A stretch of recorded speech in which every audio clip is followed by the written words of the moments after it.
નમસ્કાર દર્શક મિત્રો, હું છું રૂપલ લુણીચિયા. સંપૂર્ણ ન્યૂઝમાં આપનું સ્વાગત છે. બનાસકાંઠા જિલ્લાના કાંકરેજ તાલુકાના ગંગાપુર થરીમઠ મુકામે પરમ પૂજ્ય 1008 સંત શ્રી જગદીશપુરીજી બાપુ તારીખ 19/11/2024 રોજ બ્રહ્મલીન થતા તારીખ 22/11/2024 રોજ થળી મુકામે સમગ્ર સેવકો, ભક્તગણ, સાધુ સંતો, મહંતો અને હજારો ગ્રામજનોની ઉપસ્થિતિમાં નવા ગાદીપતિ તરીકે મહંત શ્રી કાર્તિકપુરીજી બાપુને ચાદર વિધિ કરાઈ હતી. કોઈ પણ સંત મહંત શ્રી દેવલોક પામે તો તેના સેવકગણ, સંતો, ગ્રામજનોની ઉપસ્થિતિમાં પાલખી યાત્રા કાઢવામાં આવે છે. પરંતુ અહીં માત્ર ગણ્યા ગાંઠ્યા લોકોમાં કોઈ સંતોની રાહ જોયા વગર પાલખી યાત્રા કાઢ્યા વગર જ સમાધિ આપી દીધી છે. દેવ દરબારની જગ્યાના મહંત શ્રી બળદીનાથ, ગુરુ શ્રી વસંતનાથ, તાલુકો કાંકરેજ બેફામ વાણી વિલાસ કરી આ બધા જ બાવા સમાજ શું કરી લેશે અને સમગ્ર સમાજને ધમકી આપી છે.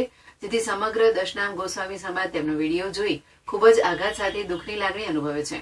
જેથી આવી અભદ્ર અને અશોભનીય વાણીના વિરુદ્ધમાં થતી કાયદેસરની કાર્યવાહી કરવા માટે વિનંતી કરવામાં આવી છે. આ બાબતે સમગ્ર દશનામ ગોસ્વામી સમાજની માનહાની થઈ છે.